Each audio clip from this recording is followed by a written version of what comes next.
ఎన్నికల హోరు ముగిసింది. ఇప్పుడు అసలైన పని మొదలవుతుంది. అది ప్రచారం కాదు, పరిపాలన. చూడండి, ఈ రెండింటి మధ్య తరచుగా ఓ పెద్ద అగాధం ఏర్పడుతుంది. ప్రచారంలో ఇచ్చిన మాటలకు, పరిపాలనలో చూపించే చేతలకు మధ్య సంబంధం తెగిపోతోంది. ఈ విశ్లేషణలో మనం ఈ ప్రచార చక్రాన్ని దాటి నిరంతరం ప్రజల కోసం పనిచేసే పాలన వైపు ఎలా వెళ్లాలో చర్చిద్దాం. ముందుగా మనం ఒక ప్రాథమికమైన ప్రశ్న వేసుకుందాం. ప్రభుత్వం మీద, వ్యవస్థ మీద ప్రజలకు నమ్మకం ఎందుకు తగ్గిపోతోంది?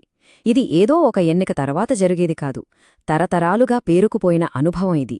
ఈ ప్రశ్నకు సమాధానం వెతకడమే మనం నిర్మించబోయే కొత్త పాలనా విధానానికి పునాది. ఒక్కసారి ఈ రెండు వాస్తవాలను గమనించండి. ఎడమవైపు ప్రచార ప్రపంచం, ర్యాలీలు, నినాదాలు, నాయకుల ఆకర్షణ, పెద్ద పెద్ద ఆశయాలు. కాని కుడివైపు చూడండి, ఇది ప్రజల అసలైన ప్రపంచం. వాళ్లకు కావలసింది తాగడానికి నీళ్లు, ఇంట్లో కరెంటు. నాయకుల ముఖాలకన్నా వాళ్ల జీవనోపాధి, వాళ్ల పిల్లల ఉద్యోగాలు ముఖ్యం. గొప్ప ఆశయాలకన్నా ప్రతిరోజూ బతుకులో దొరికే గౌరవమే వాళ్లకు ముఖ్యం. ఈ రెండూ కలిసినప్పుడే అసలైన నమ్మకం పుడుతుంది. సరే, మొదటి విభాగానికే వద్దాం. పాలనలో ఉన్న ఈ అంతరాన్ని పూరించడం. ముందుగా ఈ గ్యాప్ ఎక్కడుందో గుర్తించి దాన్ని ఎలా పరిష్కరించాలో చూద్దాం. ఇది కేవలం రాజకీయ సమస్య కాదు, ఇది ఒక వ్యవస్థాగత సమస్య. ఓకే, దీని కొంచెం లోతుగా చూద్దాం. చాలాసార్లు సమస్య నాయకుల ఉద్దేశంలో ఉండదు. సమస్య ఎక్కడుంటుందంటే ప్రజలతో మాట్లాడే విధానంలో, వాళ్లకు సేవలందించే పద్ధతుల్లో. అంటే ఇది వ్యక్తుల వైఫల్యం కాదు, వ్యవస్థలో ఉన్న లోపం. కాబట్టి పరిష్కారం కూడా వ్యక్తులను మార్చడం కాదు, వ్యవస్థను మార్చడం. ఇప్పుడు మనం ఈ కొత్త బ్లూప్రింట్కు ఆత్మలాంటి విషయానికొస్తున్నాం. అదే నేల పిలుపు వినడం. అసలైన పాలనెక్కడ మొదలవుతుందంటే నియోజకవర్గాన్ని లోతుగా, సానుభూతితో అర్థం చేసుకోవడంలోనే. ఈ మాటలో ఎంత లోతైన అర్థముందో కదా.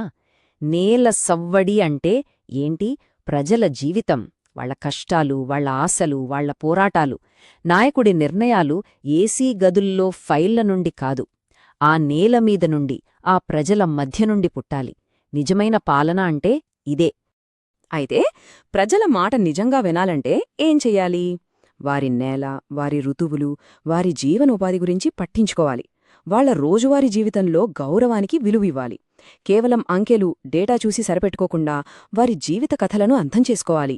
వీటన్నిటికీ కావాల్సింది ప్రశాంతమైన, సానుభూతితో కూడిన ఒక దృక్పథం. మూడో విభాగం, నమ్మకం కోసం ఒక బ్లూప్రింట్. ప్రజల నమ్మకాన్ని గెలవడమెలా? గెలిచిన నమ్మకాన్ని నిలబెట్టుకోవడమెలా? దానికి అవసరమైన క్రమశిక్షణతో కూడిన 3 ముఖ్యమైన సూత్రాలను ఇప్పుడు చూద్దాం. మొదటి సూత్రం, సాక్ష్యాధార సమగ్రత.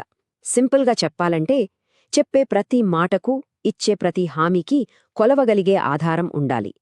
అభివృద్ధి చేస్తాం అని గాలిలో మాటలు చెప్పడం కాదు. ఈ రోడ్డును 6 నెలల్లో పూర్తి చేస్తాం, దీనికి అయ్యే ఖర్చు ఇది అని చెప్పగలగాలి. సాధించిన ప్రతి ఫలితానికి స్పష్టమైన రుజువు చూపించాలి. అప్పుడే మాటకు విలువ ఉంటుంది. ఇక రెండో సూత్రం, వ్యవస్థపై దృష్టి పెట్టడం. రాజకీయాల్లో ఒకరినొకరు నిందించుకోవటం మనం రోజూ చూస్తాం. కాని ఈ విధానం అందుకు భిన్నం. ఇది వ్యక్తులను కాదు, వ్యవస్థలను ప్రశ్నిస్తుంది. ఆ అధికారి సరిగ్గా పనిచేయడం లేదు అని అనడం కన్నా, ఆ అధికారి సరిగ్గా పనిచేయడానికి ఈ వ్యవస్థ ఎందుకు అడ్డుపడుతుంది అని అడగాలి. సమస్యను మూలాల్లోంచి పరిష్కరించడానికి ఇదొక పరిణతి చెందిన విధానం. మూడోది, క్రమశిక్షణతో కూడిన కమ్యూనికేషన్. అంటే అనవసరమైన పరిభాష, నాటకీయత, వివాదాలకు దూరంగా ఉండాలి. ప్రజల నిజమైన అవసరాలు ఏంటో గుర్తించి వాటి గురించే మాట్లాడాలి. సూటిగా, స్పష్టంగా, స్థిరంగా, నిజాయితీగా. అప్పుడే ఆ మాట ప్రజల హృదయాల్లోకి వెళ్తుంది. చూసారా, ఈ సూత్రాలన్నీ ఒకే ఒక్క ముఖ్యమైన విలువకు దారితీస్తాయి. ప్రజా జీవితంలో మనం మాట్లాడే ప్రతి మాటకు ఒక లోతైన బాధ్యత ఉంటుంది. అది కేవలం మాట్లాడటం కాదు, అది సమాచారంతో కూడి ఉండాలి. అదే సమయంలో అందరి పట్ల గౌరవప్రదంగా ఉండాలి. మన రాజ్యాంగం మనకిచ్చిన వాక్ స్వాతంత్రంతో పాటే ఈ బాధ్యత కూడా వస్తుంది. ఇప్పటిదాకా మనం సిద్ధాంతం గురించి మాట్లాడుకున్నాం. ఇప్పుడు ఆచరణలోకి వద్దాం. ఈ పాలనా నమూనాను అమలు చేయడానికి, ప్రజలకు నిజమైన ఫలితాలు అందించడానికి అవసరమైన 5 ముఖ్య స్తంభాలను ఇప్పుడు చూద్దాం. ఇవే 5 స్తంభాలు. 1. స్థిరమైన జీవనోపాధి, ఉద్యోగాలు. 2. నాణ్యమైన రోడ్లు, నీళ్లు, కరెంటు వంటి మౌలిక సదుపాయాలు. 3. సంక్షేమ పథకాలను అర్హులకు చేరాయో లేదో నిర్ధారించుకోవటం. 4. ప్రజల ఫిర్యాదులను వెంటనే పరిష్కరించడం.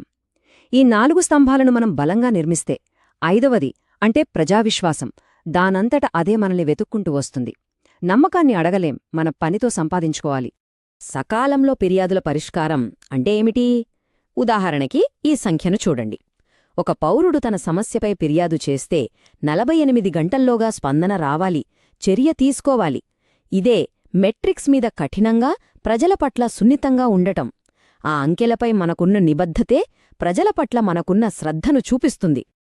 అయితే ఈ డేటా ఆధారిత పాలనలో మనమొక నైతిక బాధ్యతను ఎప్పుడూ మర్చిపోకూడదు. పౌరుల వ్యక్తిగత సమాచారం పవిత్రమైనదే. వాళ్ల గోప్యతకు, వాళ్ల సమ్మతికి మనం అత్యంత ప్రాధాన్యత ఇవ్వాలి. భారతదేశ గోప్యతా చట్టాల ప్రకారం వారి సమాచారాన్ని బాధ్యతాయుతంగా నిర్వహించడమే ప్రజలకు, వారి ప్రతినిధులకు మధ్య నమ్మకానికి అసలైన పునావి. ఇప్పుడు మనం ముగింపు దశకు వస్తున్నాం. ఈ చర్చను కేవలం ఒక రాజకీయ వ్యూహంగా కాకుండా పరివర్తనాత్మక పాలన అనే ఒక ఉన్నతమైన దృష్టితో చూద్దాం. ఈ ఒక్క వాక్యం మనం ఇప్పటిదాకా చర్చించుకున్న మొత్తం సారాంశాన్ని చెప్తుంది.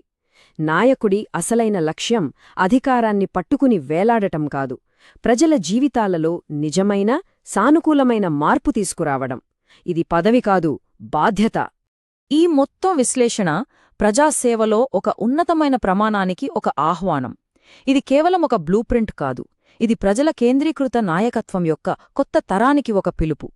మీరు కూడా ప్రజల కేంద్రీకృత నాయకుడిగా ఎదగాలనుకుంటే, మీ నియోజకవర్గాన్ని ఉన్నత స్థాయికి తీసుకువెళ్లాలనుకుంటే blueprintstrategies.ai ని mgr@blueprintstrategies.ai వద్ద సంప్రదించండి లేదా 0ID42041602కు కాల్ చేయండి. రాజకీయాలకు అతీతమైన లక్ష్యం.